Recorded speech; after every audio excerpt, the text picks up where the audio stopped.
गोटे छोट स्टोरी भल लगे सेयार करिए। गोटे बापा पुओ थे, पुअर बहुत सांगसाथी थे, ता सांगसाथी नहीं सब गर्व करे। बापार किंतु गोटे सांग बहुत भल सांग।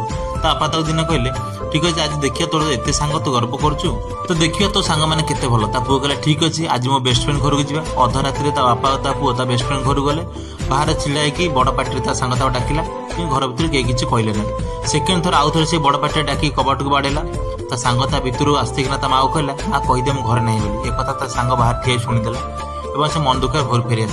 से बापा कहले चल ए मो सांग घर जा। तो दी जन से सांग घर चलीगले, जा बापा से कबाट बाड़े जोर से जो डाकिले घर भर साउंड आले सांग 2 मिनट मुझे पहुंच। जो कबाट खोली से बाहर को आसला गोटे हाथ में बंदूक था आ गोटे हाथ में पैसा। तो सांग कहला ये सब कौन? सांग कहला मु जानी मो सांग जब मत अध राति डाकी से निहाती भाव में किसी ना कि असुविधार थो। निहाती तो पैसार दरकार पड़ी ना किसी असुविधार पड़ू सत्य मैंने आटाक कर कि जहाँ भी हो। तो जब तोर पैसा दरकार अच्छे पैसा नहीं जा, जदि ते किए कौन असुविधा कर तोर किसी असुविधा होती मु बंधुक नहीं तो आगे ठिया हेबी आ मुझे युद्ध करी।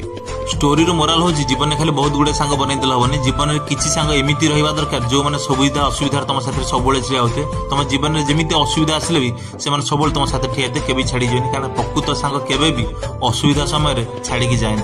ये तुम जीवन किसी बेस्ट फ्रेंड अच्छी भल सांग अच्छा भिडियो निहाती शेयर करेंगे। जय जगन्नाथ।